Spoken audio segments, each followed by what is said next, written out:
Sveiki!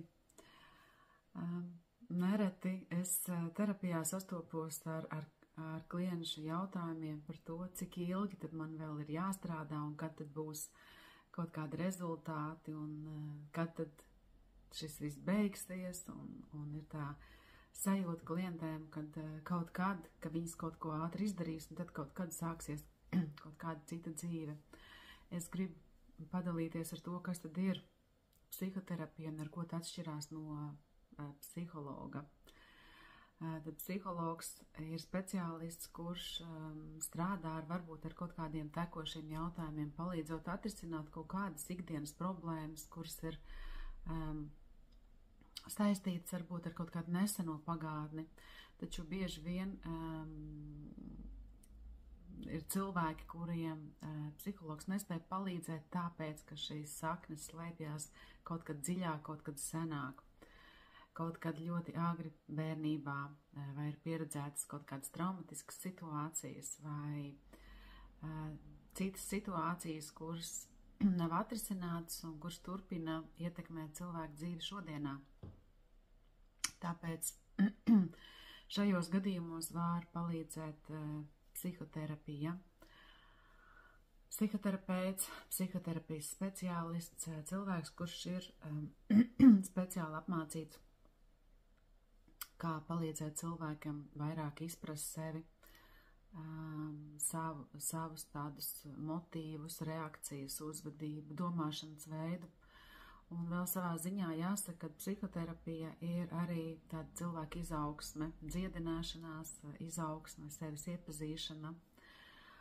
Un runājot par to, cik ilgs laiks tad ir vajadzīgs šajai psihoterapijai, cilvēkiem gribās ātrus rezultātus, bet jāsaka, ka tas patiešām nenotiek ātri, jo psihoterapijā nestrādā šis tās lineārais laiks vai kalendārais laiks vai sauksim viņu, kā mēs vēlamies, taču šeit strādā psiholoģiskais laiks, tad tas, ko mēs nevaram ietekmēt, ja, tas, kas iet savu gaitu, jo tas, kas notiek sesijā, tam ir jāpārstrādā, cilvēka psihē tas ir jāpārstrādā, ja, lai tas ne tikai no šī tāda prāta un no tā, ko cilvēks ir pārdzīvojis, arī kļūst par daļu no viņa, un mēs šo procesu nevaram pātrināt, tāpēc visam ir savs laiks, un ja cilvēks glabā dziļas iekšējas traumas, dziļas iekšējas konfliktus, viņā ir arī šī tāda sašķeltība, jā, kad prāts vēlas ātrus rezultātus, prāts vēlas ātrus risinājumus, taču šī tāda viņa iekšējā pasaule, tas, kas ar viņu notiek, ir pretrunā tam, kas notiek viņa prātā.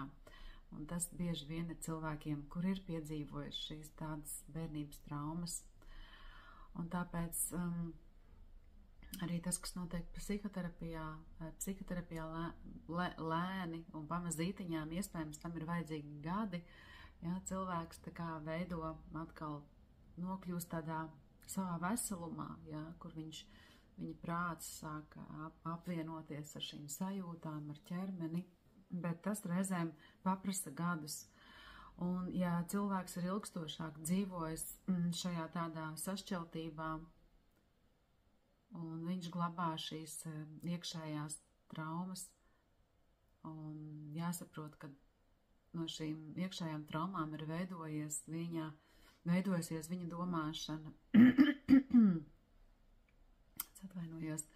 viņa domāšana, viņa pasaules uzskati, viņa raksturs. Un to visu izmainīt ir ļoti grūti, reizēm tas ir neiespējami, bet reizēm var palīdzēt cilvēkam iemācīties dzīvot labāku un kvalitatīvāku dzīvi. Tāpēc uzsākot terapiju, jāsaprot, kad es dodos ceļojumā pie sevis, es dodos tādā izaugsmes procesā, savienoties ar savu dzīvi, savienoties ar sevi, lai dzīvotu kaut kad kvalitatīvāk dzīvi. Tāpēc psihoterapija ir ilgstošs process, un katram cilvēkam tas ir savējais. Un kaut kur nesen es arī lasīju, ka tas ir tāpat, kā mēs reizēm gribam ar prātu, gribam arī, lai varbūt bērniņš piedzimst ātrāk vai lai pavasars pienāk ātrāk, jā, lai zieds uzzied ātrāk. Mēs to nevaram izdarīt, jo cilvēks arī ir daļa no dabas un visi šie procesi, kur notiek mūsu psihē, viņiem ir jāintegrējās mūsu ķermenī, mūsu sajūtās, mūsu ikdienā. Tāpēc es iesaku negaidīt ātras rezultātus, bet uztvert psihoterapiju kā ceļu pie sevis, kā dziedināšanās ceļu, kura laikā sāks mainīties dzīve, ja vien cilvēks pats būs motivēts, ja vien cilvēkam pašam būs šī tāda iekšējā vēlme strādāt, jo arī šis psihoterapeits vai psihoterapijas speciālists nevar cilvēka vietā viņu dzīvi mainīt. Tāpēc cilvēkam ir jāiesaistās, viņam ir jābūt šai motivācijai. Es gribu strādāt ar sevi, es gribu dzīvot labāk. Un tātad speciālists ir tas, kurš cilvēku pavada šajā viņa ceļā pie sevis, lai atgūtu šo tādu veselumu, lai iemācītos dzīvot kvalitatīvāku dzīvi, iemācītos pārvaldīt sevi, iemācītos atkal just, iemācītos komunicēt, iemācītos veidot veselīgas attiecības. Un jāsaka, ka šajā psihoterapijas procesā notiek šī tāda veseluma atgūšana, jā, kurā notiek šī tāda integrācija ķermenis, prāts un dvēsele.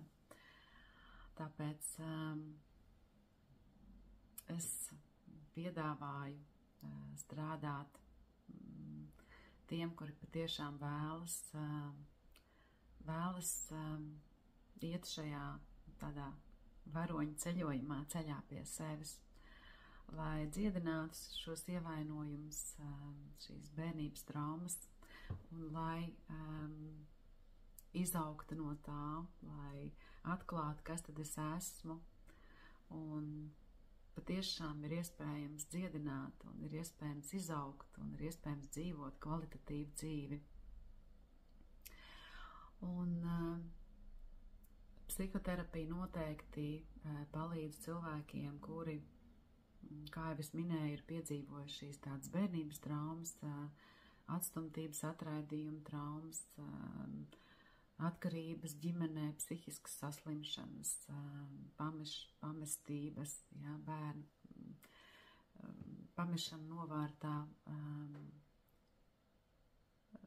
tur, kur bērns nav saņēmis šo tādu emocionālo siltumu, emocionālās rūpes, jā, kur ir varbūt bijuši kaut kādi vecāki ar narcisistiskām iezīmēm, kur bērns nav saņēmis šo beznosacījumu mīlestību, bet bērns ir bijis varbūt kā projekts vairāk, un viņš ir iemācījies, ka dzīvē viņa vērtība nosaka viņa sasniegumi. Un tādā veidā viņš ir atšķēlis sevi no šī tādas autentiskās būtības, un psihoterapija ir šis ceļš, kurā cilvēks atkal var lēni doties atpakaļ pie sevis un atgūt šo veselumu, dziedināt sevi. Un ja mēs šos ievainojumus nedziedinām, tad mēs satiekam cilvēkus pusmūžā, kuri saskarās ar šo tādu iekšējo tukšumu, ar tādu sajūtu, ka dzīvē pazudusi jēga. Un tad ir šie dziļie jautājumi, man ir viss, bet es jūtos slikti un es jūtos nelaimīgi. Un tas ir aicinājums doties psihoterapijā, aicinājums doties pie sevis, lai atklātu sevi, lai savienotos ar sevi, lai sajustu sevi un dzīvotu šo otro pusi dzīves saskaņā ar sevi, ar savu dvēseli, ar savām sajūtām, ar savām vēlmēm, ar savām vajadzībām. Iespējams, lai atklātu sevi un kas tad ir tas, kur ir mana vieta šajā dzīvē, un kas ir tas, ko tad es varu darīt, kā es varu realizēties, lai tas man sagādā prieku. Jo, protams, lielu daļu savas dzīves mēs kompensējam savus trūkumus, savus ievainojumus, savus kompleksus. Un tad pienāk šis brīdis, kaut kāda krīze, ja, kad mēs jūtam, kad ir šī tāda tukšuma sajūta vai sajūta, kad kaut kas pietrūkst, ja, viss ir, bet es jūtos slikti, vai depresija, vai zūd enerģija, vai cilvēks sāk slimot. Un tad ir tas laiks, kad mēs varam doties sevi iekšā. Un cilvēks ir tāda būtne, ka viņš labprātīgi neiet šo ceļu pie sevis, kamēr dzīve viņu neapstādina vai nepiespiež. Tāpēc, jā, šī tāda psihoterapija ir veids, kā cilvēks var lēni, solīt pa solītim atgūt sevi, doties pie sevis, izaugt sevī, dziedināt sevi, atklāt savu vietu šajā pasaulē, atklāt jēgu savai dzīvei un dzīvot šo dzīvi no sevis, no šī kontakta ar sevi, kad es zinu, kas es esmu, es jūtu sevi, es esmu kontaktā ar sevi un es dzīvoju savu labāko dzīvi, jo savādāk mums sanāks nodzīvot šo savu dzīvi no prāta, un tas nenestīts šo gandarījumu. Un kāpēc gan neizmantot savu šo dzīvi, lai atklātu, kas tad es patiešām esmu, un kāda tad ir šī manas dzīves jēga, ko es varu darīt šajā dzīvē, un dzīvot šo dzīvi no sevis. Mani sauc Kristīna Devī, es esmu transpersonālās psihoterapijas speciāliste. Un, ja tevi uzrunā šis video, es priecāšos par tavu komentāru, par tavu zīmīti patīk, priecāšos, ja tu padalīsies un pierakstīsies jaunumu saņemšanai. Paldies!